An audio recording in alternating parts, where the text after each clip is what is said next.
Se rumorea que hubo una noche en algún lugar de Jalisco en que una familia entera decidió desaparecer. No del mapa, no de la tierra, sino de la verdad. Se rumorea que esa noche nadie firmó nada, nadie levantó la voz, nadie pronunció las palabras exactas, pero que todos en esa habitación entendieron perfectamente lo que acababa de ocurrir, y que después de esa noche, ninguno de ellos volvió a ser completamente libre, aunque algunos de ellos llegaron a tener más poder del que cualquiera en ese rancho habría podido imaginar. Hay historias que no se cuentan porque los que saben no pueden hablar, y los que pueden hablar no saben lo suficiente. Esta es una de esas historias. Y lo que hace que esta historia sea diferente a otras historias del narco, no es el poder, no es la violencia, no es el dinero. Lo que la hace diferente es el silencio, la forma en que ese silencio se construyó, se heredó y se convirtió en pegamento que mantiene unida a una familia que lleva décadas viviendo al borde de todo. Estamos hablando de la familia de Nemesio Oseguera Cervantes, el hombre que el mundo conoce como el Mencho, el hombre que según se rumorea es en este momento el capo más buscado del planeta, y la pregunta que nadie ha podido responder completamente no es cómo llegó al poder, sino qué tuvieron que hacer las personas que lo amaban para sobrevivir junto a él. Quédate, porque lo que se dice sobre ese pacto familiar va a cambiar la manera en que entiendes esta historia. Para entender lo que se rumorea sobre ese pacto, hay que regresar al principio, hay que ir a los años en que Nemesio Oseguera Cervantes era simplemente un joven de rancho que no tenía ni los recursos, ni el nombre, ni el peso que hoy carga como una sombra. Se rumorea que nació alrededor de 1966 en una zona de tierra caliente en Michoacán, aunque otros relatos ubican su infancia en Jalisco, en un lugar donde la tierra es árida y donde las opciones para una familia humilde son pocas, siempre las mismas: crecer, trabajar el campo, buscar el norte o encontrar otra salida. Los que dicen haberlo conocido en aquellos años lo describen como un hombre callado de mirada dura, no por crueldad, sino por costumbre, porque en esas tierras aprendes desde pequeño que mostrar lo que sientes es una debilidad que alguien eventualmente va a explotar, y que el silencio no es cobardía, sino escudo. Se habla de una familia numerosa, de una madre que hacía lo que podía con lo que tenía, y de un ambiente donde la violencia no era la excepción sino parte del paisaje cotidiano. No se sabe con certeza cuántos hermanos, cuántas hermanas, quiénes se quedaron, quienes se fueron, porque esa familia aprendió a borrarse del mapa mucho antes de que hubiera razones urgentes para hacerlo, como si ya supieran instintivamente que el anonimato iba a ser su primera línea de defensa.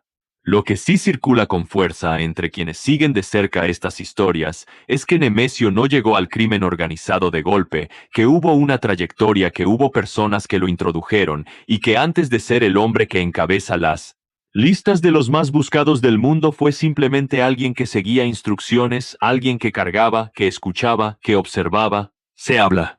de sus primeros años dentro de estructuras criminales como un trabajador más. Alguien que aprendía la dinámica, el lenguaje, los códigos, no los escritos, sino los que se entienden con una mirada, con un silencio, con la forma en que alguien de 6 pone una mano sobre la mesa y no la quita. Y en ese proceso de aprendizaje, se rumorea que su familia supo lo que estaba pasando, no de inmediato, no de manera clara, sino de la forma en que los secretos llegan a los hogares poco a poco, en pequeñas señales en dinero que aparece sin explicación, en ausencias que nadie pregunta por qué, en un nombre que deja de pronunciarse en las conversaciones cuando hay extraños cerca. Hay quienes dicen que fue precisamente en esa época cuando comenzó a tomar forma lo que algunos llaman el pacto silencioso, no un acuerdo de complicidad necesariamente, sino algo más humano, más complicado, más difícil de juzgar: un acuerdo de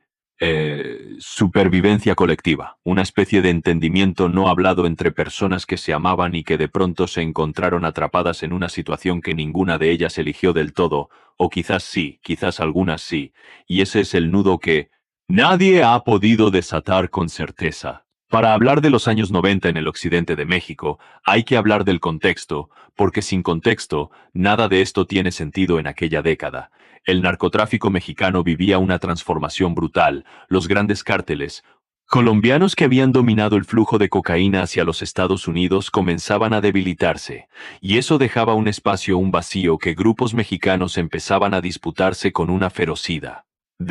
que el país todavía no había visto. El cártel de Guadalajara, que había sido la estructura dominante en el occidente mexicano, comenzaba a fragmentarse, y de esa fragmentación nacerían los grupos que definirían las siguientes 3 décadas de violencia en México: el cártel de Sinaloa, el cártel de Juárez y eventualmente los grupos que disputarían Jalisco, Michoacán, Colima, Nayarit, los estados que algunos analistas llaman el Triángulo Caliente. En ese contexto, se rumorea que un joven Nemesio comenzó a escalar posiciones no porque tuviera una visión estratégica brillante, sino porque tenía algo que en ese mundo vale más que la inteligencia: tenía lealtad, tenía discreción y tenía una tolerancia al riesgo que pocos en su posición estaban dispuestos a demostrar. Y mientras él escalaba su familia, navegaba en un mar de información incompleta, de rumores, de silencios, de preguntas que nadie hacía en voz alta, porque ya todos sabían que algunas preguntas no deben hacerse, no porque la respuesta sea peligrosa, sino porque hacerla en voz alta te convierte en alguien que sabe, y saber en ese mundo tiene un precio que no siempre se puede pagar. Pero hay algo que casi nadie cuenta sobre esta historia, y es lo que se rumorea que pasó con la mujer que estaba en el centro de todo, porque si hay una figura que los rumores señalan como clave en la construcción del pacto familiar, esa figura no es Nemesio, es ella, y lo que se dice sobre su papel en todo esto va a sorprenderte. Se dice que en esa época Nemesio conoció a quien se convertiría en la pieza central de su historia personal, y también en los elementos más enigmáticos de toda esta narrativa, una mujer que el mundo conocería eventualmente como la Rosalinda, o simplemente como la esposa del Mencho, dependiendo de quién cuente la historia y desde dónde la cuente.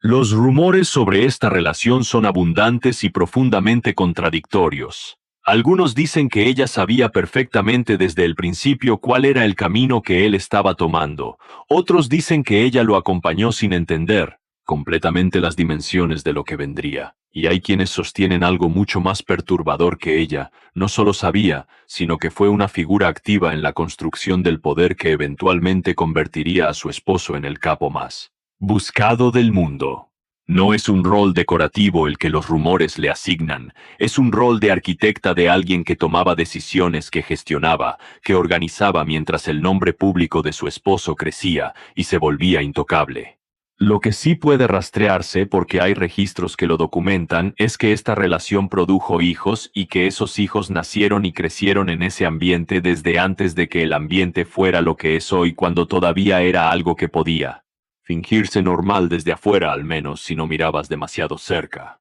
Y aquí es donde los rumores sobre el pacto familiar cobran su forma más definida, porque se habla de que en algún punto de los años 90, la familia en su conjunto, no solo la esposa, sino hermanos, cuñados, primos, personas con distintos grados de cercanía, tomaron una decisión colectiva sobre cómo iban a relacionarse con lo que estaba sucediendo. Nadie sabe exactamente qué se dijo, ni dónde, ni cuándo. Pero la hipótesis que circula entre quienes estudian estos temas es que hubo un momento de quiebre en que la vida normal dejó de ser una opción real, y en ese momento la familia eligió la única alternativa que percibía disponible: cerrar filas hacia adentro y cerrar la puerta hacia afuera. Cerrar filas hacia adentro significa protegerse entre ellos, guardarse los secretos, cubrirse las espaldas, no hablar con nadie externo sobre nada que pueda importar, y especialmente no hablar con autoridades, con periodistas, con nadie que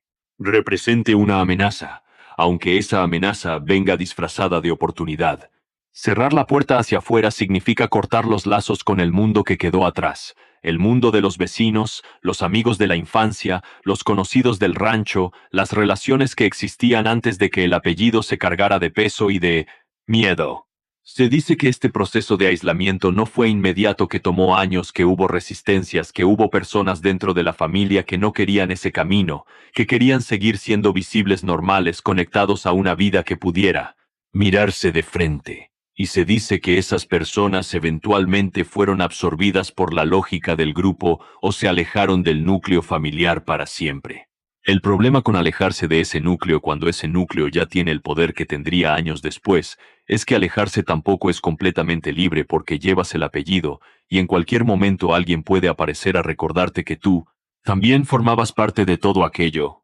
aunque fuera solo por el accidente de haber nacido donde naciste. Hay una dimensión de este relato que raramente se toca porque es la más incómoda de todas, y es la dimensión de los hijos, los niños que crecieron en ese entorno, los jóvenes que se formaron en esa atmósfera de poder, de silencio, de lealtad, de miedo, entremezclados de una manera que desde afuera es imposible desenredar. Se rumorea que los hijos de Nemesio Oseguera no tuvieron una infancia que pudiera llamarse ordinaria en ningún sentido, no porque fueran necesariamente testigos directos de violencia, aunque eso nadie puede descartarlo, sino porque crecieron sabiendo que había temas que no se discutían, que había preguntas que no se hacían, que había partes de la vida de su padre que existían en una dimensión separada de la mesa del desayuno, de los cumpleaños, de las conversaciones cotidianas. Crecer con ese tipo de conocimiento implícito, ese saber sin que nadie te lo haya explicado,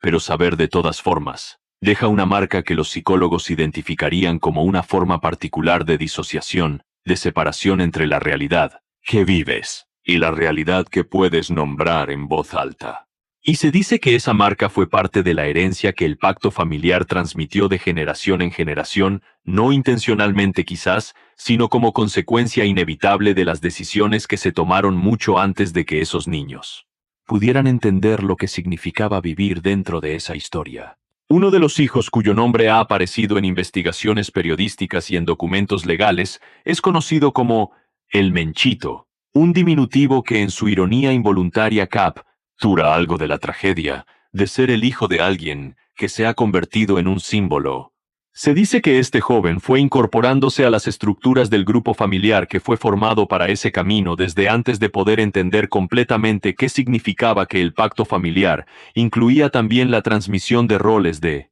funciones, de posiciones que debían heredarse, porque en ese mundo la sangre tiene un peso específico que no se negocia fácilmente. Se dice que la madre fue una figura central en esta transmisión, no necesariamente de manera explícita, no enseñando directamente, sino siendo el modelo, siendo el ejemplo de cómo se vive dentro de esa estructura, de cómo se gestiona el poder. Desde adentro, de cómo se mantiene unida una familia cuando las fuerzas externas son enormes y constantes. Y aquí los rumores se dividen dramáticamente, porque hay quienes la describen como una víctima de sus circunstancias, una mujer que eligió a un hombre sin saber completamente en qué se convertiría, y que luego no pudo salir, y hay quienes la describen como una arquitecta del poder igual o más determinante que su esposo en la construcción del entramado familiar que sostiene al grupo. La verdad probablemente está en algún lugar entre esas dos versiones, o quizás es que ambas son verdaderas al mismo tiempo,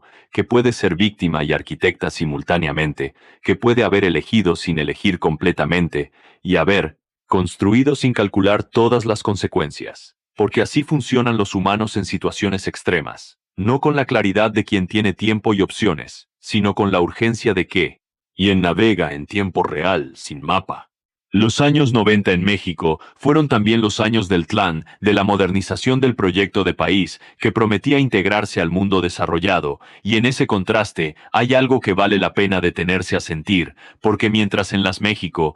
ciudades se hablaba de apertura económica, de democracia, de futuro, en las tierras calientes de Jalisco y Michoacán, el futuro se construía de otra manera, con otras reglas, con otras lealtades, con otra definición de lo que significa progresar. Se dice que fue en esa década cuando el grupo que eventualmente se conocería como el Cártel Jalisco Nueva Generación comenzó a tomar su forma embrionaria, no con ese nombre que vendría después, sino como una estructura local que poco a poco fue absorbiendo territorios, recursos y personas. Y se dice que en ese proceso, La familia extendida fue siendo incorporada de maneras distintas, algunos directamente en operaciones, algunos en el manejo de recursos, algunos simplemente en la gestión de la vida cotidiana, que también tiene sus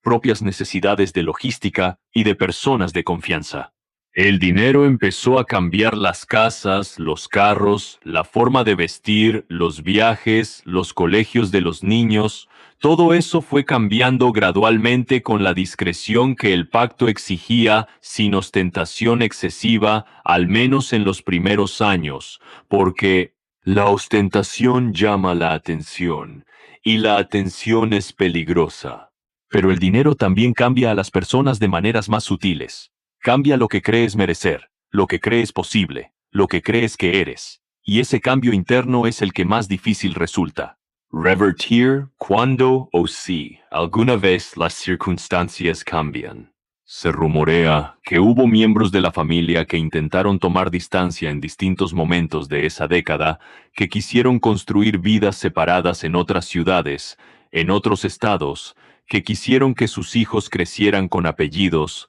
que no cargaran esa historia, y que esos intentos tuvieron distintos resultados, que nadie que sepa con certeza lo que pasó con cada uno de ellos va a contar. Algunos dicen que esos intentos fueron tolerados mientras no representaran un riesgo para el grupo, que la familia entendía que quien quisiera salir podía intentarlo siempre y cuando la salida fuera silenciosa y permanente. Otros rumores son menos benignos y sugieren que la salida nunca fue realmente libre, que hay una línea invisible más allá de la cual nadie puede ir sin consecuencias, que el pacto silencioso tiene una cláusula no escrita que dice que quien entra no sale del todo, que siempre hay algo que puede usarse. No es posible saber cuál de estas versiones es más cercana a la verdad, porque nadie que lo sepa con certeza lo va a contar, y porque probablemente ambas tienen algo de verdad en distintos casos, en distintos momentos, con distintas personas. Y justo aquí es cuando esta historia se pone más oscura,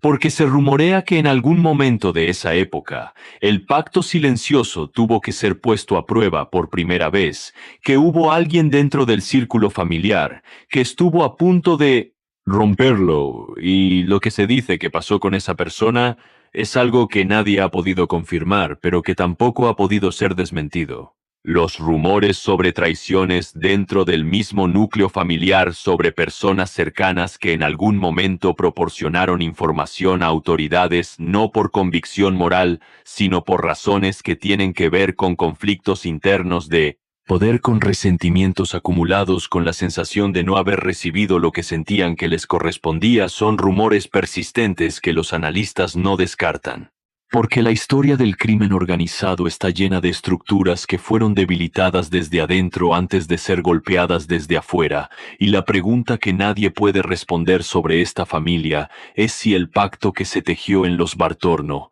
90 fue lo suficientemente sólido para sobrevivir a sus propias contradicciones internas, o si hay grietas que simplemente todavía no han sido visibles desde afuera. Lo que sí puede decirse es que el peso del secreto compartido crea un tipo de vínculo que es casi imposible de disolver con voluntad, únicamente que hay que vivir con él, encontrar la manera de cargarlo, de darle un lugar en la narrativa interna de quién uno es. Y eso tiene un costo psicológico enorme, que no es visible desde afuera, que no aparece en los carros ni en las casas, sino en los sueños, en las conversaciones que no suceden, en las relaciones que no pueden ser completamente honestas, porque hay demasiado que no puede decirse. Se habla de momentos de ruptura interna, de conflictos entre hermanos, entre cuñados, entre personas que en el origen compartían algo,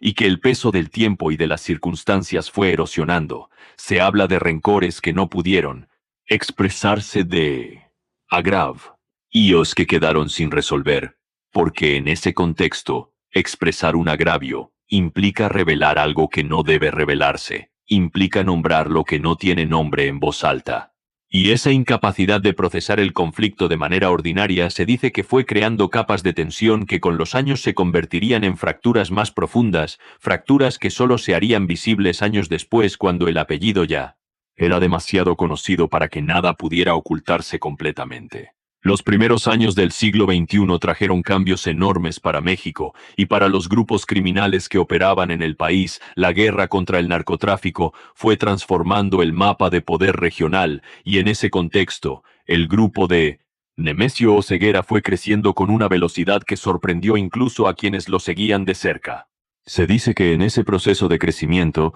la familia fue siendo puesta en distintos roles, distintas funciones, unos más visibles que otros, pero todos articulados alrededor de la misma lógica central, la lealtad al núcleo, la protección del núcleo, el silencio, como primera y última línea de defensa. Hay investigaciones periodísticas que han documentado la participación de familiares en estructuras financieras, en propiedades en negocios formales que funcionaban como fachada, y en esas investigaciones aparecen nombres, apellidos, relaciones que permiten trazar al menos el contorno de esa red familiar, aunque el interior de esa red es invisible, porque está protegido precisamente por el pacto que se tejió décadas atrás. La vida de algunas figuras del entorno cercano ha sido también un punto de atención para medios y autoridades. Se habla de personas que vivían en el límite entre lo visible y lo cuidadosamente opaco, que mostraban suficiente para no parecer fantasmas, pero no tanto como para convertirse en blancos. Hay algo profundamente humano y también profundamente perturbador en esa dualidad de querer ser visto, querer existir en el mundo social, tener amigos, tener una vida que se perciba normal, y al mismo tiempo saber que esa visibilidad tiene un precio, que hay partes de uno mismo que nunca pueden mostrarse. Se dice que los jóvenes de esa familia, los de la segunda generación, los que crecieron ya con el apellido completamente cargado de historia, vivieron esa dualidad de manera especialmente intensa que tuvieron que aprender desde muy temprano. El arte de existir en dos registros simultáneos, el público y el privado, el que puede compartirse y el que no puede nombrarse. Y ese aprendizaje temprano de la doble vida deja marcas que tienen que ver con la dificultad de construir identidades coherentes con la tendencia al aislamiento o alternativamente a la sobreexposición como forma de compensar con relaciones íntimas, que son siempre parciales, porque la confianza total nunca puede darse. El año 2015 marcó un punto de inflexión en la historia pública de este grupo porque fue el año en que el mundo tuvo que aprender el nombre de Nemesio Oseguera Cervantes, el año en que el cártel Jalisco Nueva Generación se puso en el Caberas, centro de la conversación internacional, con una demostración de fuerza que no podía ignorarse. Y en ese momento de máxima visibilidad pública se dice que la familia vivió su propio momento de máxima presión, porque la visibilidad del apellido de repente se multiplicó de una manera que incluso el pacto de silencio de los años 90 no había contemplado completamente. Las redes sociales habían cambiado el mundo, y con él, la naturaleza de la visibilidad. Ya no era suficiente con no hablar con periodistas. Ya no era suficiente con vivir discretamente, porque los algoritmos podían encontrar conexiones, rastrear apellidos, ubicar relaciones de una manera que en los años 90 era impensable. Se dice que hubo una reorganización, una nueva adaptación del pacto original a las condiciones del siglo XXI, que algunas personas cambiaron de nombres, que algunas se movieron a otros países,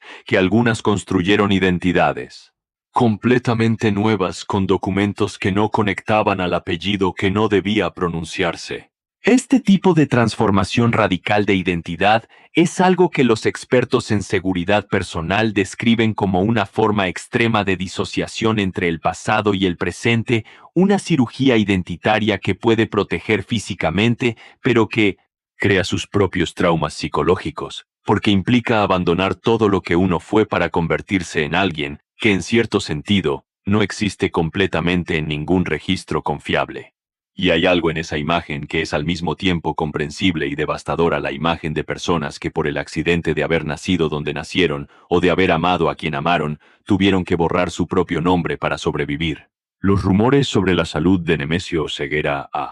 no sido constantes en los últimos años. Se dice que los años de presión, de clandestinidad, de vivir en la sombra, han pasado factura física, que hay problemas que algunos señalan como diabetes, otros como enfermedades del corazón, otros como lasidos cancerosos. Consecuencias de décadas de estrés extremo que el cuerpo eventualmente presenta su propia cuenta, sin importar el poder que se tenga o el dinero que se haya acumulado. Ninguna de estas versiones puede confirmarse porque quien lo sabe no lo va a decir, pero son rumores que tienen cierta coherencia interna, porque lo que describe el deterioro de un cuerpo bajo presión extrema durante décadas es algo que la medicina puede documentar en términos generales. Y si esos rumores tienen algún fundamento, entonces hay una dimensión adicional en la historia de la familia, la dimensión del cuidado de la persona, que algún día puede que ya no sea quien fue del poder que se diluye, no por una captura, no, por una traición, sino simplemente por el tiempo y por el cuerpo que tiene sus propias leyes que no negocia con nadie. Se dice que la esposa ha sido la figura que ha gestionado esa posibilidad, la que ha tomado las decisiones prácticas sobre qué pasa si, sobre quién ocupa qué lugar, sobre cómo se protege el legado que no es solo económico sino también relacional, la red de lealtades y de miedos que mantiene unida una estructura así. Y hay quienes dicen que en ese proceso de preparación para lo que sea que venga la familia, ha tenido sus propias conversaciones difíciles, sus propios desacuerdos sobre el futuro, sobre quién tiene derecho a qué, sobre cuáles son las deudas que se heredan y cuáles no. Porque el poder también genera expectativas, y las expectativas generan conflictos, y los conflictos en ese contexto no pueden resolverse con un mediador, con un abogado, con un terapeuta familiar. Se resuelven de otras maneras o no, se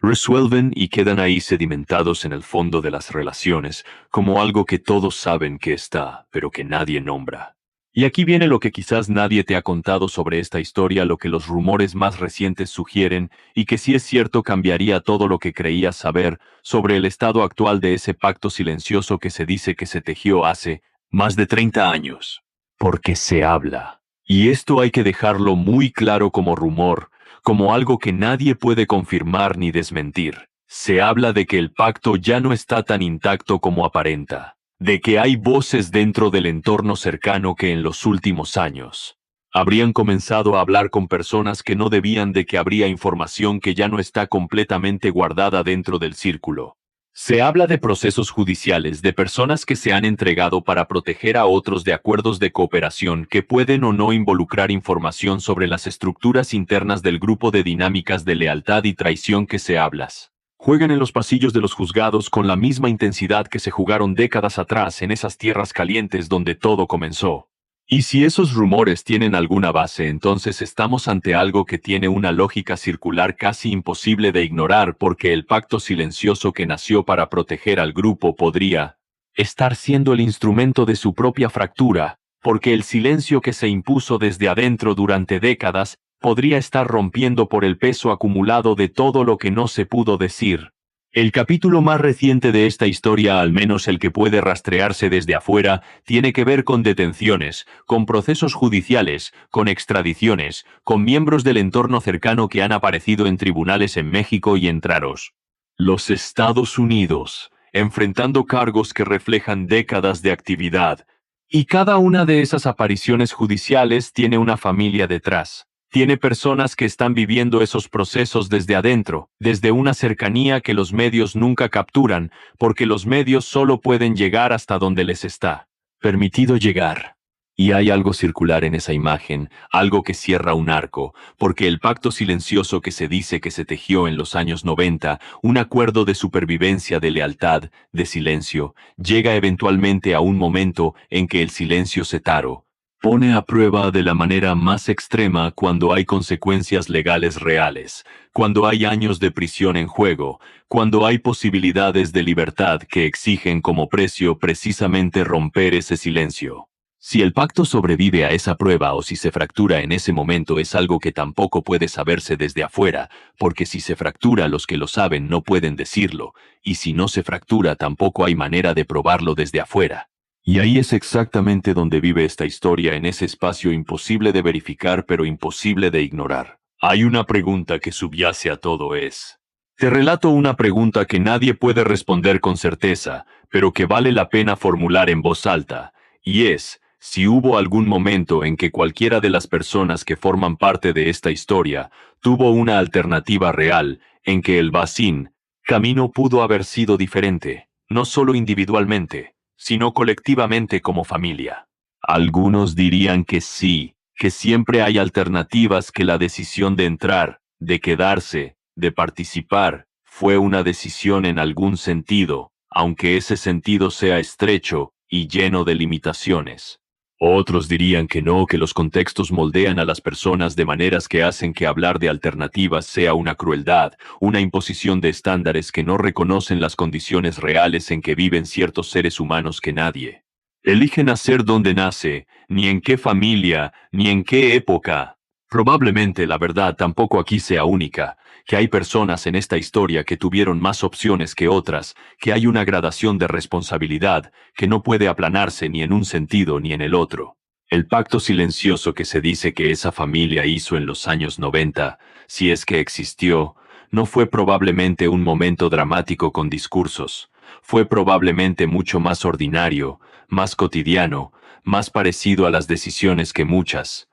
familias toman cuando se enfrentan a presiones que las superan, solo que en este caso, las presiones tenían una escala y unas consecuencias que ninguna familia ordinaria puede imaginar. Fue probablemente una serie de pequeñas decisiones, de pequeños silencios, de pequeñas lealtades que se fueron acumulando, que fueron creando una estructura que con el tiempo adquirió su propia inercia, su propia imposibilidad de revertirse sin costos enormes. Y eso es lo que el tiempo hace con los pactos silenciosos, los normaliza, los hace parte del mobiliario de la vida cotidiana hasta que ya no se perciben como decisiones sino como condiciones, hasta que ya no se recuerda cómo era la vida antes de ellos. No sabemos lo que queda en el caso de esta familia porque el capítulo no ha terminado, porque la historia sigue escribiéndose en tribunales, en fronteras, en noticias que aparecen y desaparecen, y en esos espacios silenciosos que ninguna cámara alcanza a iluminar. Pero sabemos que hay personas que vivieron esa historia, que la siguen viviendo, y que cargan con todo lo que implica, cargar con un nombre, con un apellido, con una historia que se convirtió en algo que nadie puede ignorar, y que ya nadie puede cambiar. Eso es lo que los rumores dicen, eso es lo que las sombras sugieren, y eso es lo que esta historia, que nadie puede afirmar completamente, pero que tampoco puede descartarse, intenta de alguna manera honrar con la seriedad que merece cualquier historia humana, sin importar cuán alejada pueda parecer de lo que llamamos vida normal. Porque al final, lo que todos estos relatos tienen en común es que nos recuerdan cuán frágil es la distancia entre la vida que imaginamos y la vida que efectivamente ocurre. Cuán fácil es que las circunstancias, las decisiones, el amor, miedo y el tiempo tejan juntos una historia que nadie habría podido predecir desde el principio. Y esa fragilidad, esa distancia entre lo que imaginamos y lo que ocurre, es quizás lo más humano de todo lo que tiene esta historia, que no es solo la historia de una familia del crimen organizado, es la historia de lo que hace el silencio. Cuando se le da demasiado tiempo y demasiado espacio para crecer.